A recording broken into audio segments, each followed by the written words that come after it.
ნახევარმეტყველი ჩააგდეს შიერ ლომებთან ხრელში, ანგელოზებმა პირი დაუყვეს ლომებს და მრავალი ხნის განმავლობაში ეს ადამიანი ცოცხალი იყო აი ამ ველურ შიერ ლომებთან.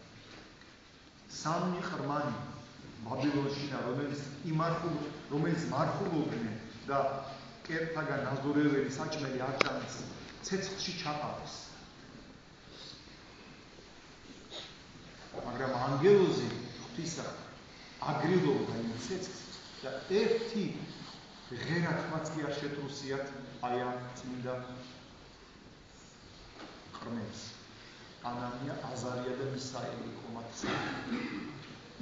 გავიხსენოთ მართალი ტობითა, რომელიც მთელი ცხოვრება სიკეთეს აკეთებდა და თუ კი გაიგონებდა რომ სადღაც გარდაიცვალა უპატრონო ადამიანი და არ ყავს დამარხველი, თვითონ მიდიოდა, თვითონ აპატიოსებდა, თვითონ კრძალავდა, ანუ მისი საქმე უპოვართა და აი ამ გაჭირებულთა და უპატრონო მიცვალებულების დაკრძალვა იყო. და მოხდა ისე, რომ ღვთისგანგებით იგი დაბრმავდა. ესეც ერთგვარი ღვთისგანგება იყო. მრავლად არიან ჭირნი მართალთან უფალი ბრძანებს და ყოვლისავე ამისაგან იხსნას იგი მიფალო. და ნახეთ რა მოხდება. მას ჰყავს ვაჟი, რომელსაც გააგზავნის. და საოცარი რა მოხდება. მეგზურად უფალი აი ამ ტობიას თავარ ანგელოზ რაფაელს მიუგზავნის. თავარ ანგელოზი რაფაელი, გესმით რა ანგელოზების აი უმაღლეს დასში რომელიც შედის. და ეს ანგელოზი ჩვეულებრივი ადამიანის სახით არის. ძალიან ბევრჯერ სიკვდილისაგან გადაარჩენს. აი ეს ანგელოზი ძალიან ბევრჯერ ხელს მოუმართავს, სიმდიდრეს აშოვინებს, ცოლს მოაყვანინებს და ბოლოს მამამისისთვის წამალსაც აშოვინებს.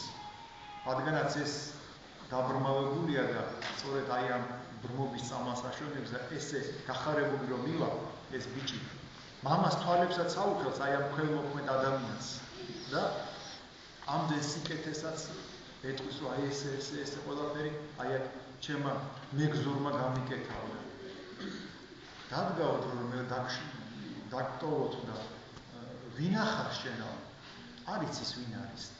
მეო თავარ ანგელოზი რაფაელი ვარ და გამიშორება. ანუ მე მინდა იცოდეთ რომ თითოეული ჩვენთაგანი ცხოვრების განმავლობაში, დღის განმავლობაში მრავალ ასეულჯერ არის აი ამ ანგელოზების, ფარველი ანგელოზების კეთილი ზემოქმედების ქვეშ. ეს უნდა გვახსოვდეს ჩვენ. ისინი არ ჩანან, მაგრამ ჩვენ მუდამ უნდა გვახსოვდეს მათი ეს კეთილი დამოკიდებულება ჩვენთან და ადამიანი რომ გარდაიცვლება, ისინი ბოლომდე მიაცილებენ მათ. ინებოს ღმერთმა თუ კი ცათასასუფეველში და დაგვიფაროს ღმერთმა ჯოჯოხეთში, ჯოჯოხეთის კარები. ანუ ეს უნდა გვახსოვდეს, რომ ჩვენი ფარველი ანგელოზები არასოდეს არ ღვტოვებენ და მუდამ უნდა ვილოცოთ მათთვის, მუდამ უნდა ვახაროთ ჩვენი ქველმოქმედები, ჩვენი კეთილი საქმეები, ჩვენი ღვთისადმი პატივისცემით, ლოცვით და მართვით და ღვთისადმი ცხოვრებით და მერწმუნეთ რომ დადგებად რომ როდესაც გახარებულები ჩვენ დავინახავთ ჩვენ ფარველ ანგელოზებს და ერთად ვადგებთ ღმერთს. მეორე რასაც მე გავამახვილო ჩვენი ვადგება ეს არის ის რომ მაცხოვარი არავის განსაცდელში და გაჭირებაში ყოფს არ ჩაულის გვერდით. მაცხოვრებს არ არსებობს დღე. ეს დღე უქმია, ეს დღე არ არის უქმე. დაინახავს გაჭირებულს, ყველას ეხმარება. ასევე ჩვენც ყოველთვის მზად უნდა ვიყოთ ადამიანებისთვის დასახმარებლად. ყოველთვის უნდა ვეცადოთ დახმარების ხელი გაუწიოთ ადამიანებს. რადგეც არ უნდა იყოს და უფრო მეცაც გეტყვით. განსაკუთრებით კვირადაც. რადგანაც კვირეულს ბერძნული სხვა ნიშნავს უფლისას. ეს დღე არის უფლის დღე. ამ დღეს უნდა მოვერიდოთ, რა თქმა უნდა, ჩვენი სახლის, ჩვენი ეზოს, ჩვენი ბოსტნის თუ ბაღის თუ დაბარვას თუ აი ჩვენი ინტერესებიდან გამომდინარე ჩვენ საქმეს უნდა მოვერიდოთ. მაგრამ თუ